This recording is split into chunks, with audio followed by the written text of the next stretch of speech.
Hello.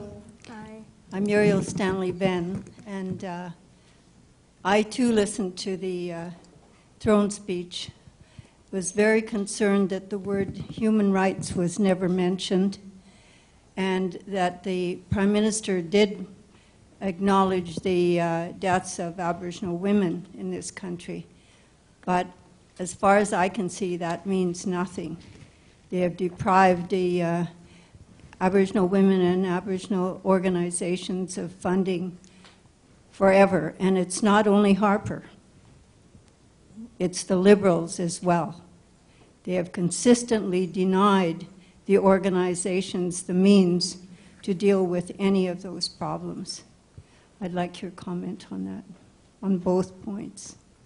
I agree. That's why when I talk about this, I talk about Canada.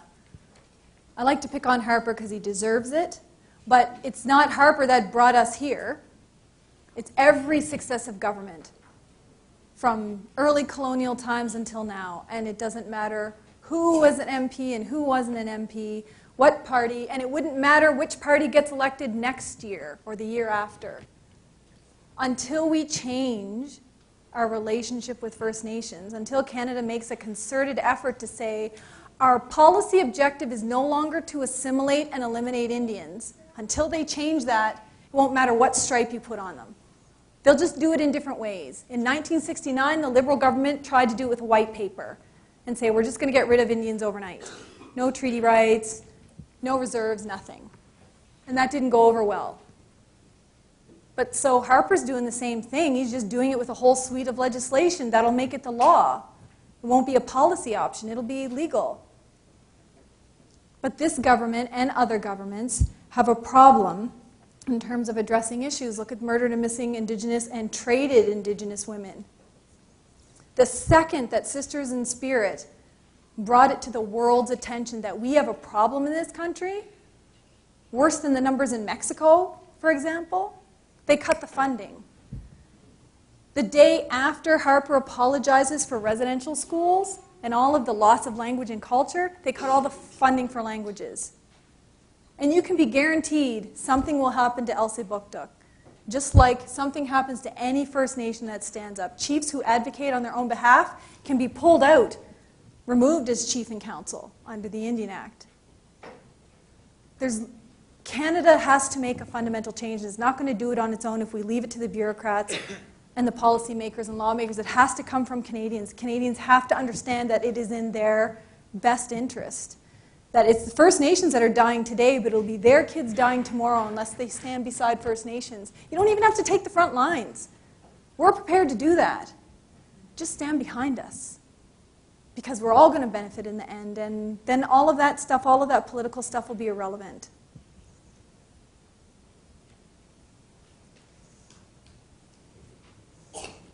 Good evening. Hi. My name is Henry Basil from Dene Nation, Treaty 8. I come from a small little community east of Yellowknife, a place called Huitsilk. It's just a tiny little community. It's way off in the east arm of Great Slave Lake. Now,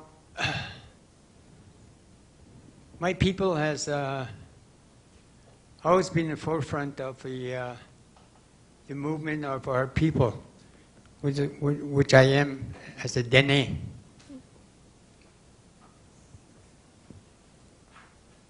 I have difficulty with some of the wording for people labeling me as an Aboriginal person, which I'm not. In my research, I understand the way it is ab means abnormal. Now, this has been brought up many times in my little tiny community, because we're so isolated, but we still understand the laws of our nature and my people. What what I want to say is we have to educate the educators to the mainstream of what's happening nowadays to my people and to the indigenous people of this land on Turtle Island. You know, you're expressing some of the... You didn't tell me anything very much. And I think that your approach is the militant style of expressing yourself. He didn't tell me much. What do you see? What do I see up there? Just violence, just pictures. It doesn't tell me anything at all, which I already know. You said that we want to do something, we want to change. And I believe that if we do want to make a change, we have to do it through ourselves first, in a holistic approach. Re-educating the people, the governments, the communities, through schools, universities.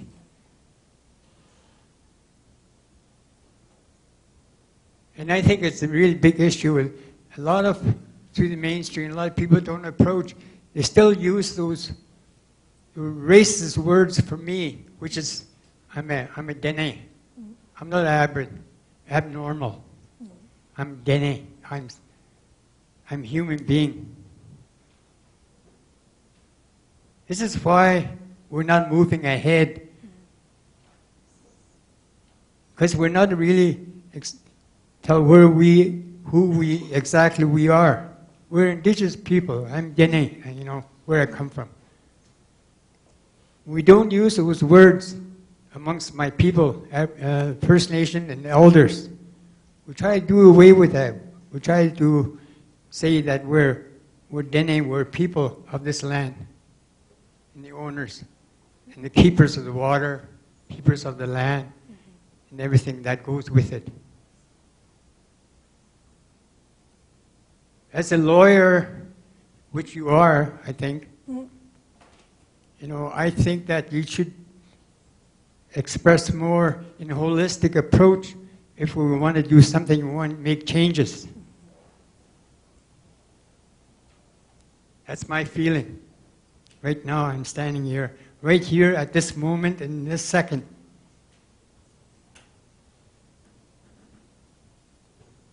I heard you speak when you want to run for AFN. And I was hoping that you would say a lot of good things in your speech, the way you want to get some votes. That didn't happen. That's why I didn't vote. Because I want to see changes in a positive way through education, on the land training with my people, which we do. We have to be honest with ourselves where we're going from here. These pictures up there, you know, it doesn't tell me anything. If I see a picture up there, a person with a canoe fishing with a net, that tells me something. He or she doing something for their families and their communities.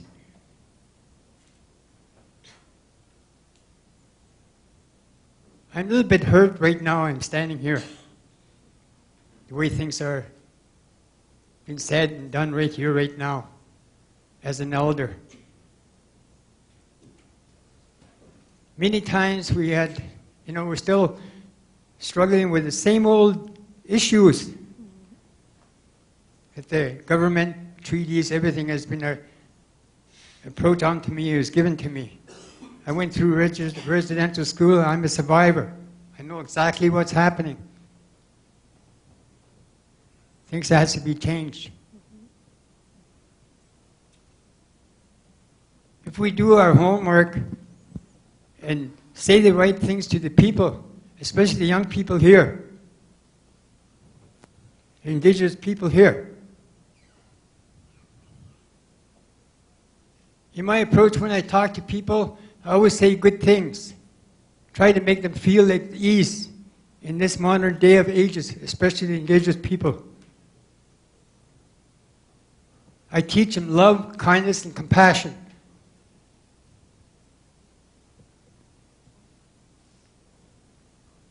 I'm a little bit hurt right now, but this is what I want to say. Make sure that it goes through the mainstream, the media, what's happening. It doesn't really have to happen that way, what you're talking about.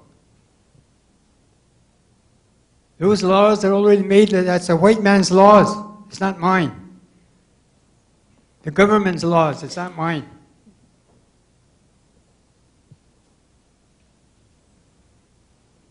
If we do our homework and say the right things to the people, young people, they will change, they will make them think of where they're going from here. I won't be here very long, but as long as my message comes out clear and understanding to my people, I think we're going to go a long ways from here. I'm a little bit hurt right now. Thank you very much for your comments. Thank you. Thank you for your wise words.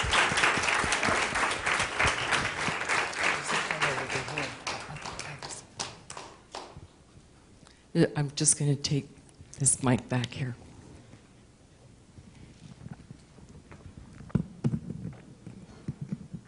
Hi there. I just want to know what you think we can do to increase the support that we do have from our treaty brothers and sisters, like the non-native element, non-Aboriginal element. Well, I think we already have a lot of support. It's a lot different. If you compare what was happening during the Oka crisis in 1990 compared to what happened with the Idle No More movement, I think the most significant thing about all of the Idle No More round dances and protests and rallies was that the core message of Idle No More was that we were doing it together as treaty partners, as nation to nation, and doing it in an education kind of way. So being realistic about, here's all the hard facts. No one wants to hear them. They're hard. They're uncomfortable. But the only way to decolonize ourselves is to be uncomfortable and deal with it. And I think reaching out, public education, talking about the real facts. When I go to different First Nations and say, here's what this legislation's doing, here's what this case said, most of the people there didn't even know that the legislation existed or what the impact was on their communities. And it's the same in the public. It's no different in the public when I give a public lecture to Canadians and say, well, look at what this suite of legislation is doing. Or here's what's actually said in the treaties. Many of them don't even know. And I think that's half the battle. So I always make it a rule to take people where they are on a one-on-one basis. And we have to do it on a one-on-one basis, right? It's every person we come in contact with. It's every person we work with. We have to start from wherever they're at in terms of their knowledge and give them whatever it is they need to alleviate their fears or their misunderstanding. And 9 times out of 10, it's just fear. That when people go to protests, it's about violence and hatred. When in actual fact, it's about celebrating life and being an Indigenous person and connecting to the land and water. And it's not about violence at all. It's even how we talk about these things. First Nations don't do blockades. There's never been a First Nation blockade in this country. Every single First Nation person who's stood up and defended their land has been stopping the federal and provincial blockades against their own economies and natural resources. So we just have to change the way we have these conversations because we start believing evil things about ourselves. We believe that if you stand in defense of the water, that you're a bad person, that you're a troublemaker, when in actual fact you're the person who's saving future generations' lives. And I think just take everyone where they're at and information will alleviate all those fears. And I think we're halfway there. Look at Elsipogtog. It wasn't just Elsipogtog. It was Canadians, it was Acadians, and it was everybody in the province rallying around to support. And I think we'll see more of that as people understand that poison water doesn't just poison First Nations people. It poisons everybody. Thank you.